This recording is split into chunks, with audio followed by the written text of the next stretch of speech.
Welcome to the Awaken Organization. Hi, welcome to Awakened Organization. I'm Jeremy Staten. And I'm Peter Giugario. And today we get to talk about one of our favorite topics, ourselves. Woo! But really, this is just to get to know us a little bit and to introduce the podcast, what we're going to be talking about going forward, and the type of guests that we'll be looking to meet with. Peter, you want to talk a little bit about, I'll interview you. So tell me about your personal journey and story. How did you get here? I'm glad we have 6 hours ahead of us here. It's been a long one. I grew up a little all over the U.S. My dad was a U.S. Marine, actually Vietnam vet, but parents got divorced, and my mother, who was a receptionist at the time, we married a Canadian snowbird lawyer in Florida, and I moved up to the Great White North, and I've been up here ever since. So it's had me kind of between two borders, two languages up in Montreal, without a lot of roots, which is super interesting. And then I got into a career, I'll save you the middle-aged and the whole sex, drugs, and alcohol phase, but I'll hop into work, and I got into radio and into broadcast, and then was working for some really, really big corporate, at least Canada-wise, 60,000 employees and 20 some odd billion, and working for the machine. And then I ran into a lot of dissatisfaction with where I was headed and a lot of discontent. And then I self-sabotaged myself in the best of ways, where I talked to the head of HR and told her my life's mission was not to generate shareholder value for my current employer. And how'd that go over? She was very polite. It's funny you asked that. She was like, interesting. And she's Canadian? Know. And she's Canadian. Huh. Well, they're always polite in Canada, dude. And then I was promptly removed from their next gen program, like within months. It was really funny. All of a sudden, I was no longer the horse to bet on, which wasn't a bad thing. And then I was in the radio and TV business, and we went through a long history of downsizing and cutting people to hit 3% EBITDA goals. And it was funny because our company was heading up a huge mental health initiative, yet we would continue to cut staff every year and pile on more to other people so that we could hit those said profit goals. But damn, did we celebrate good mental health.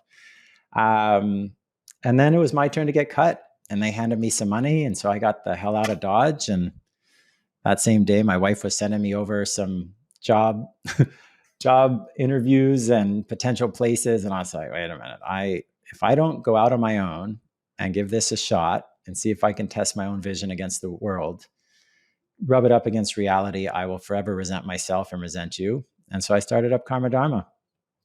All right, let's pause there. I want to find out more about Karma Dharma. But let's pause there for 1 sec. Curious. So it sounds like the universe delivered you a special gift in the form of a severance package. Yeah. What was the vision that you wanted to test? What was it that at that time that you wanted to test, that you needed to find out if it was for you?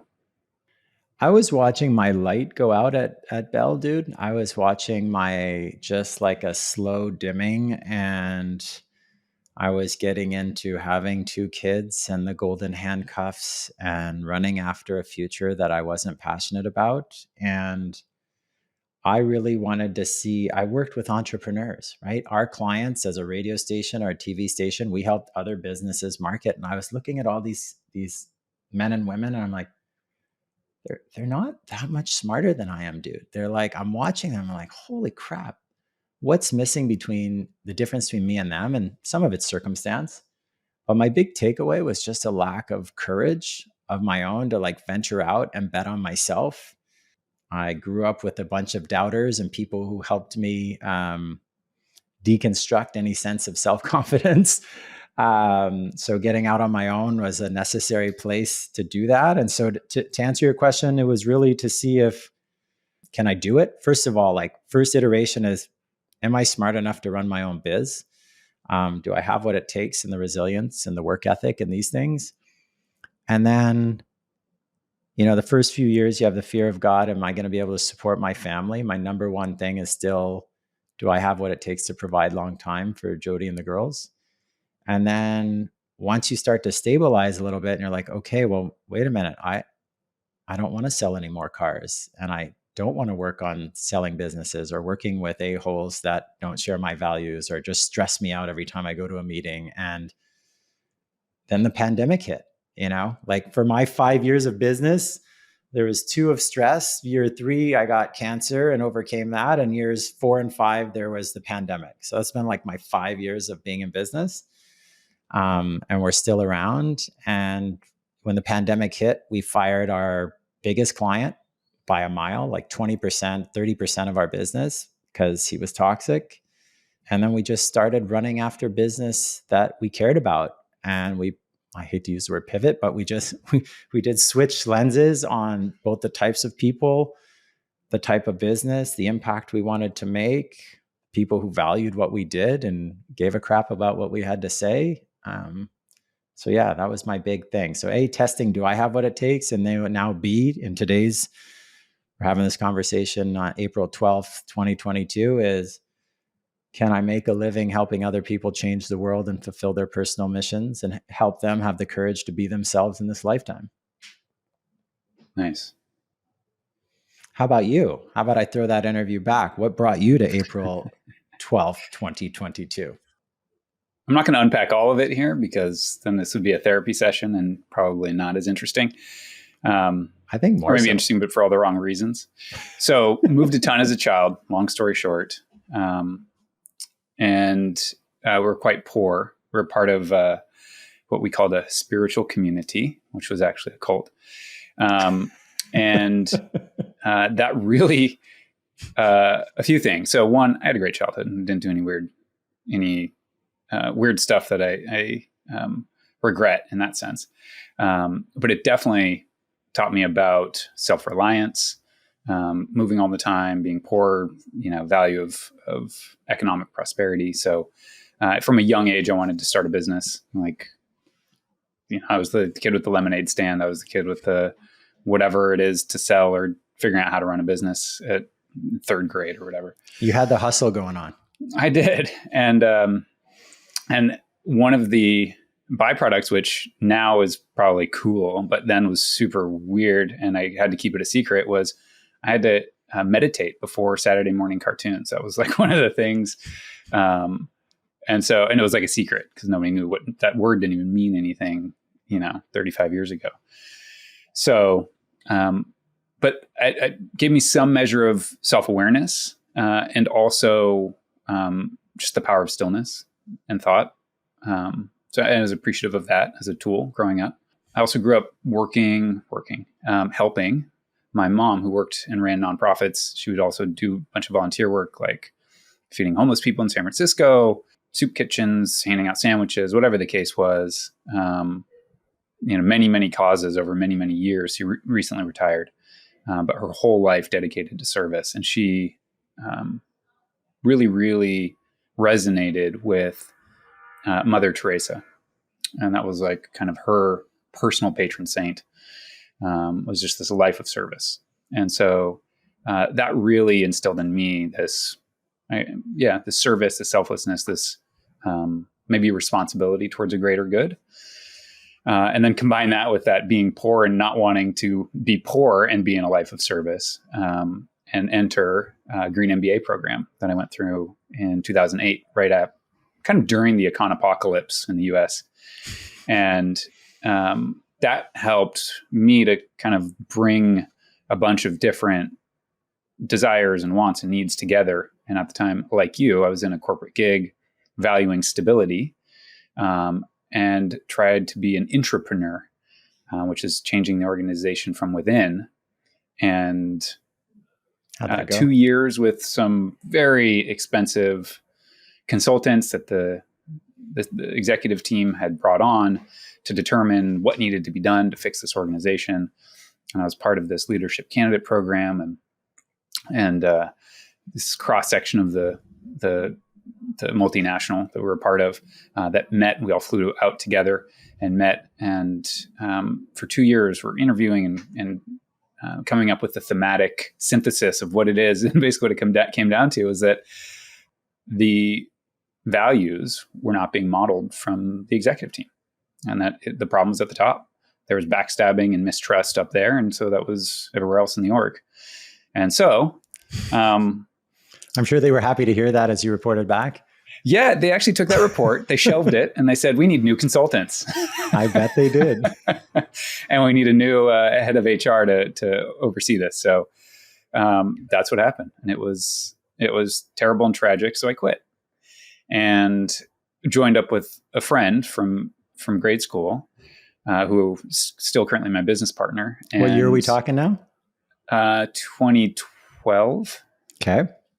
2013. Yeah, it was an opportunity to do things different. Went from servicing, Microsoft and Apple and Google and meeting with the CMOs over there and managing those relationships to working for like 5-person law firms and 20-person nonprofits and in a completely different industry. So basically just completely scratched my career path and trajectory and decided to build from the ground up with a friend that I knew and loved and trusted and shared vision with me on really the thesis of if you prioritize your employees, if you treat your people well, that they'll then treat the customers well. They'll then be empowered to live more fully professionally and personally, and that the more of themselves that they can bring to work, the better off we'll be. And that's proven true. Pretty mind-blowing. Treat people with respect and they might do good work. Shocking. Just like shocking. There's a lot of PTSD to undo from folks that we hire that have just been traumatized. We have this blacklist of words that we're not allowed to use anymore. Manager, merger. There's just like words like manager conjures in people's minds this terrible thing. Merger also conjures a terrible thing.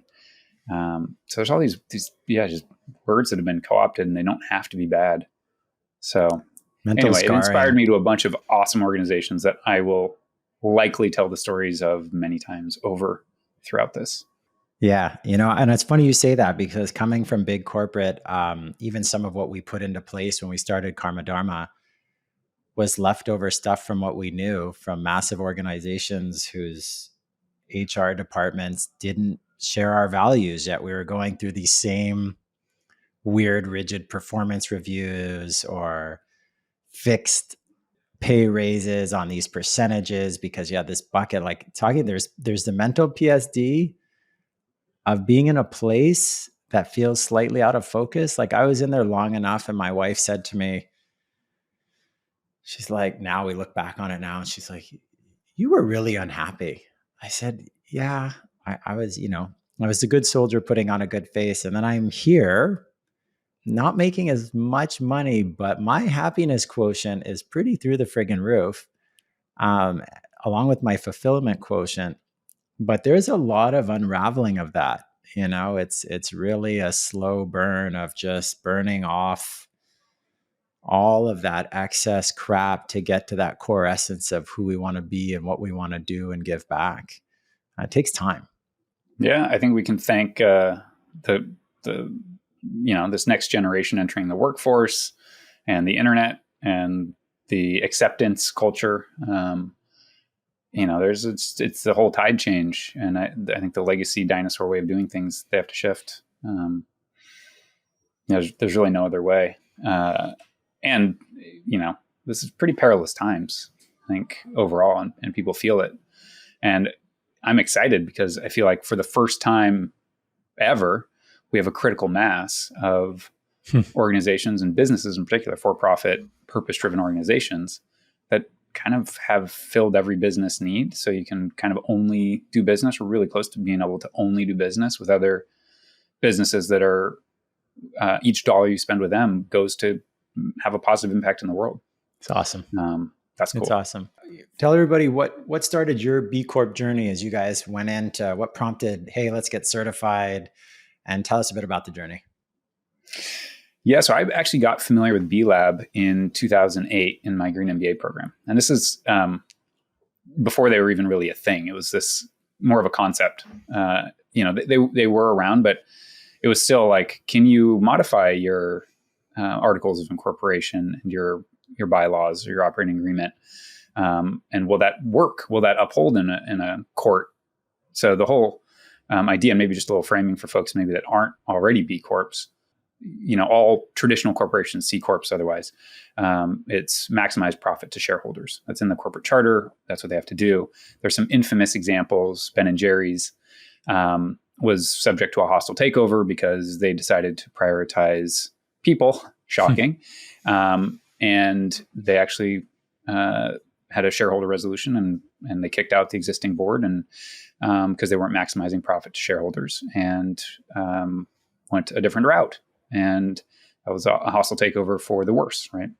And so largely in kind of response to that possibility, B Lab came up with this idea of being able to balance the needs of profit as one of the kind of stakeholders, but also people and the planet. So kind of that triple bottom line is a common way to think of that, but multiple bottom line because there's probably even more out there that some organizations track.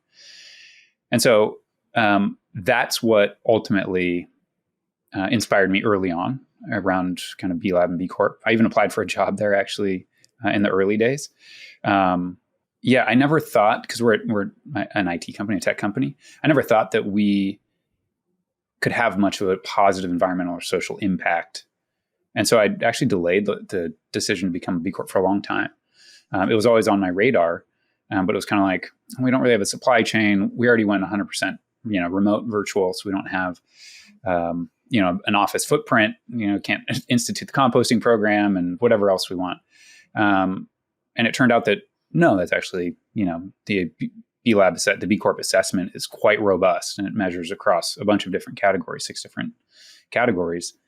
And every business can make massive improvement just going through that process. You don't even have to get certified. Just go through that freaking assessment. Yep. And it will challenge you to do better for your people, do better for your stakeholders, report on things, actually measure things that matter, which oftentimes you're like, I never even thought I could measure that. Yeah, you can. And so that was eye-opening for us. And so it was really part of us achieving enough sizes and scale to be able to have the resources to invest in doing it, just because it takes time. And we started the process in 2019. We got certified in 2021. I guess we're a pandemic B Corp. So that's our journey. Your biggest takeaway, Jeremy, for you and the crew, so you went into it, you had an idea of what it was, and then you go through it. I remember you mentioning to me just, because we're starting our journey this year. Yep. Every organization should just go through the assessment just to see how a business could be run. So now that you've gone through it all, what was your major takeaway from the process, or where does it leave you today? I think you'll see this probably pretty common with most B Corps, but a lot of pride, because it's no small thing to get through, because coming out the other side of the assessment in order to achieve a passing score of 80, it forces change or adoption of change in policy and practice to become a better organization. So it was a kind of a conscious evolution of the business. And so I would say that was the biggest takeaway. So we had to create the policies and the tracking and a lot of the things in order to get through the assessment that are in place today and that are now selling points for prospective employees that come in. And our benefits package is amazing. And our path towards employee ownership is, solidified. And there's all these things that started that were, I think it's so easy to get caught, especially as a small business owner, in kind of like, if this, then that thinking. If we get to this much profit, then we can do these things. And if we can get to this number of employees, then we'll have enough time to do that thing that we want to do. And so this was really kind of flipping that around of, well, let's just do that thing. And then we'll figure out that will lead towards employees having more time and employees and us having more money, more profit, because it's aligning our business with our values and our people. And bringing in better talent and not having to face turnover the same way and having a more passionate workforce and having a more committed and passionate customer base. So it turns a flywheel that didn't turn before, that felt like it was always out of reach. So that was probably the biggest kind of bit for us. Yeah, you're laying that values-based foundation at the beginning rather than waiting. I hear all the time, it's too not ready to get married, or we need more money to do this, or waiting for that perfect moment that having that kids. really never comes. Anybody asked me, I said, now's the right time, because it's never going to be the right time. Yeah, it never is. I have a question because I want to ask, this is what I want to ask our guests. Is there any one policy you put in place that you think everybody should do tomorrow, B Corp or not, that you're like, this is the bomb. Everybody should have this policy? I'm proud of a lot of our policies. You can pick two, dude. This is you can break the rules. This one is often, I think, abused, but I love our unlimited planned time off policy. It treats employees like adults, honestly, is what it comes down to. So the core of the policy is really a philosophy that is spelled out in the policy itself, which basically says we all have a metaphorical goodwill bank account with our team. And this bank account contains goodwill, and you either are depositing or subtracting. And your job is to keep your account in balance. So just like any other freaking banking transaction, if you're taking out too much, you're burdening the team. If you're only putting in, then you're burdening yourself and you're burning out. Mm-hmm. And so it's just this like harmonize, and be thankful to the people that are depositing when they're depositing, because you're withdrawing and so on. So that's the core of that. I'm also quite proud of our, we have an e-waste policy. So we deal with a lot of e-waste because we're on the tech side and deal with the technology of our customers, but everybody has technology. There's two primary nonprofit, kind of e-waste resources in the US. They're organizations that have certified small local e-waste disposal companies and sites. Mm-hmm. And they ensure with a certificate, both that you can like securely wipe drives of data and stuff, but also that it's not going to end up in a third world landfill polluting, some kids that are picking it apart for copper, that it's responsibly disposed of. The e-waste problem is huge. I mean, the waste problem in general is huge. So I'm proud of that one because we're able to divert a bunch for our customers, and they don't even have to lift a finger about it. They can just know that it's being done. I feel we should publish those policies in our show notes if anybody just wants to grab them. I'd be happy to share policies, or even publish them on our website, because it's almost a marketing thing for employees. Know the policies before you apply for the job. That'd be pretty cool. So let me turn it back over to you. So we kind of ended at your deciding to become a B Corp. What was the straw that broke the camel's back of being like, okay, we're committed to this journey? I realized I've been thinking about it for a couple of years, but I realized last year I ran into a good friend of mine. She's become a great friend of mine, Chani Singh. She lives in Toronto. And she really brought me onto this path of understanding the depths. She works for an organization actually in the US committed to reducing racism and growing equity and changing the system to allow for that. So I started to get this mass multi-weekly dose of how friggin' ignorant I was as another middle-aged white guy, soaking and basking in my privilege. And I was embarrassed. I'm turning 48, dude, in 2 months. And my level of ignorance was alarming to me. And so I started to get educated, and I took a course up here on the history of the Indigenous population in Canada. I'm taking an inclusive leadership course now. Both are free on Coursera, FYI. And then a good friend of mine who we're going to interview eventually, Mike Gerbis, he's in my peer group. He owns a sustainability consulting company up here in Canada called Delphi. And we brought him in for, call it an environmental State of the Union address, to which once again, you're aware, but you're not aware. You're just like that 30-second news clip aware. And I said, enough's enough. This is absolutely ridiculous. We can be better. We can do better. And I really believe, so a couple of things happened. You and I talked about it. And what stuck with me are two things. Was the one where even if you don't become a B Corp, but you go through the assessment and figure out what you don't know, it's like taking the blue pill from the Matrix. Like once you know, you can decide to ignore it.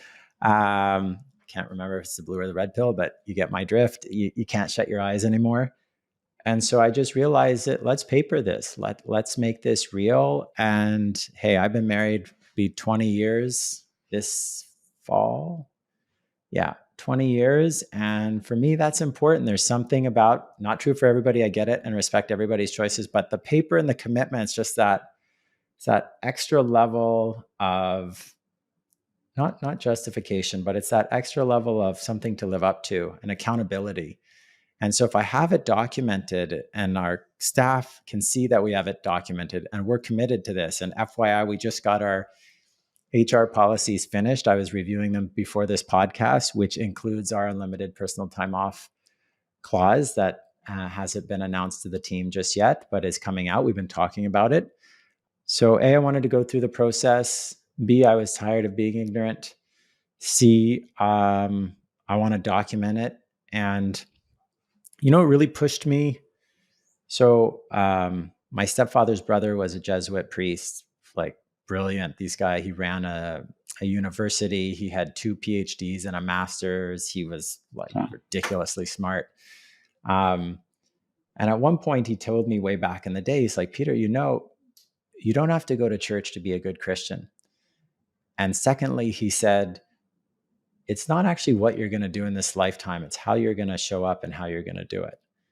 And that really stuck for me for Karma Dharma, where I'm an okay marketer, but I'm more passionate about transforming the journey of the people I work with and asking good questions. And so how we're going to treat the people who are going to work here and how we're going to treat the people we work with is way friggin' more important than how good's my Facebook ad.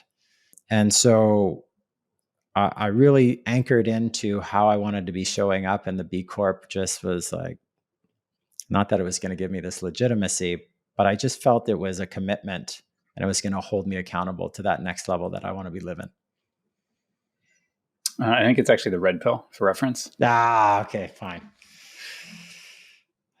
I took both, so no, I'm kidding. Just in case. The little blue pill is usually the Viagra, so you can remember it's not the blue pill. That's a no to that one. No to the blue. So awesome. We're there now. Yeah. We're going to work with a consultant who's going to help us through the process. We've already started our policies.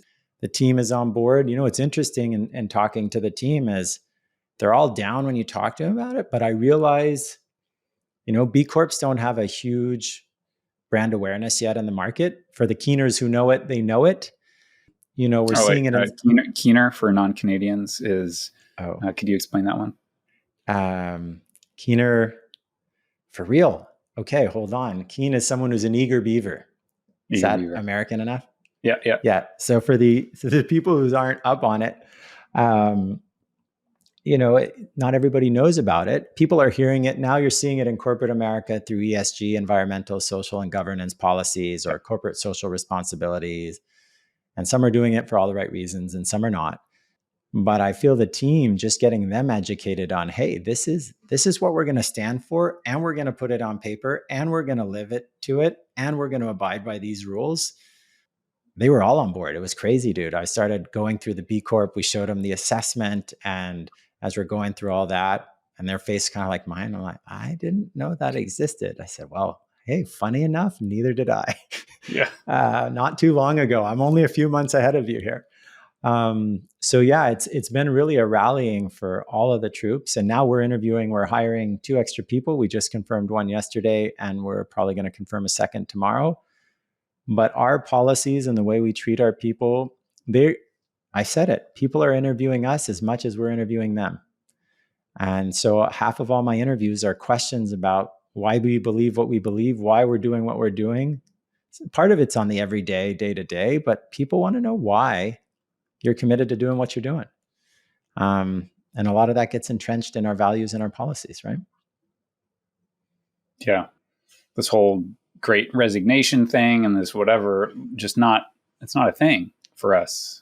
And not to sound conceited or anything, but it's just not something that I had fear of. It creating the best place to work and being a focus as a business strategy, which it is for us, means that it's the place people resign to go to. And so, yeah, it continues to pay dividends. I strongly believe that, that this is the business model of the future. I think the dinosaurs are trying to turn their ships around, and it's hard, but again, a lot of credit to the upcoming generation of not wanting to work for a soulless, purposeless company for almost any price. So I think that there is a change, and it's gaining momentum and movement. And one of the pieces for me that kind of stood out as, I guess, kind of popped up for me when I was involved with doing a bunch of my Green MBA work was there was a cool, I forget the name, it was a website that was started by, I think it was Paul Hawken, who wrote Natural Capitalism. And it was this basically like a Google Maps with an overlay of all of the nonprofits, like globally. And they're trying to create, it was really cool. They tried hard. And so you could go to your local community, you could see all the nonprofits, you could click on them and access and get information. But one thing that just stood out so starkly is how many nonprofits there are in the same city doing almost the same thing, competing for the same donor dollars, the same grant money, and the same people. And just the most well-intentioned, mission-driven, but ultimately some slight difference in approach or slight difference something, and no real good market forces to determine which is the best approach and then consolidate into that approach.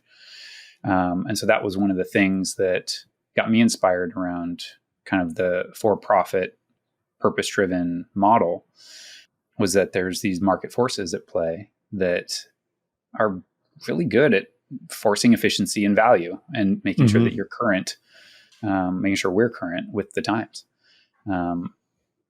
So I like it. I like the challenge of it. And I love market-based solutions that solve real environmental, social, real world problems. Because they're usually creative and interesting and inspiring. 100%. And there's room for both the for and the not-for-profit do-gooders out there. So we're on this podcast journey, getting started, you and I. What are you hoping to take away? Like, I reached out to you and you looked at me funny and then you said, hell yeah. And now we're here. But, what are you hoping to take away from our interviews, and what are you hoping to give back with this podcast? So we looked at this. My business partner had a strategic retreat a few years ago, and it involved a pyramid. And that's all I'll say about that. And we were determining kind of the future of the business. Like, where do we want to take this company? And all of our competitors are hyper specializing by vertical. So just like, hedge fund managers or dentist offices or whatever, right? Doing the technology support for those types of organizations, and then getting deep into knowing all the dental tools that connect to the computers and whatever. And the idea of going to and no offense to all the accountants out there, but going to an accountant trade show, it kind of made me want to drink myself to death. So instead, it was like, well, who do we want to? What would be fun? Who do we want to spend time with? And it was other people trying to change the world. And that was really the genesis of the pivot, of going against the market, common advice, our competitors, and charting a different course to being around the people that are inspiring, that I would want to talk to anyway. So now, for work, I get to talk to awesome people that I love, that I want to be friends with, and we get to do an awesome job for them. That's way, way fulfilling. And knowing that we're furthering their impact, and that by them choosing us as a vendor, we're furthering their impact. It's a beautiful symbiotic relationship. Nice. I just want to say for the record that no accountants were hurt in the recording of this podcast. And yeah, so for me, I'm really hoping to learn, a lot about what's possible and looking to amplify the voices of people who are already in market, kicking ass, taking names, and changing the world. I read a while back that no organization can elevate its consciousness past that of its leader. So at a certain point, if your leader is stuck in the mud, it's going to be hard for the organization as a whole to rise above.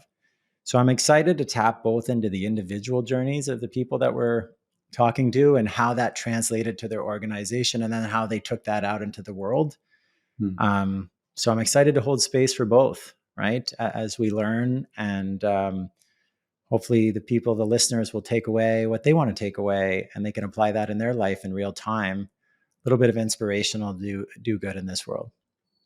It helps. I think it also helps to hear from other folks that have been maybe in the same spot as people that are listening. Totally. And how they, it's sometimes it seems insurmountable to see, 100%. A company that's all the way through a transformation, and how did they get there? Doesn't mean it was easy, but they started with taking one step, and it's sometimes helpful to hear what that one step was, and that there were mistakes along the way and they weren't catastrophic. What?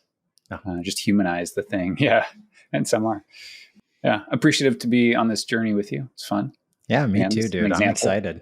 I'm excited to see how this turns out. We went with an idea and that we're both jazzed for. So I don't think you can ask for anything more than that. And so I'd like to ask everybody just to stay tuned. We'll be posting a list of our guests as they upcoming. We're going to try and stick to once a month. We both want to do more, so we might get to more, but we wanted to stick to something we could commit to while we're running our own businesses. So if we can have a faster schedule, we will be out there, but we're committed to once a month for now. And like we said, if you know of anybody who might be interested or in coming on, and that might be you, or if you know someone who definitely needs to be on here and their story needs to be shared, please let us know. So stay tuned for our upcoming episodes. You'll find us on Spotify, Apple Podcasts, Stitcher, any place that you find your podcasts. Subscribe on YouTube, subscribe on any of those platforms, and we will look forward to the next episode. Find us on YouTube, Apple Podcasts, subscribe, tell your friend, spam your grandmother with all of our signups.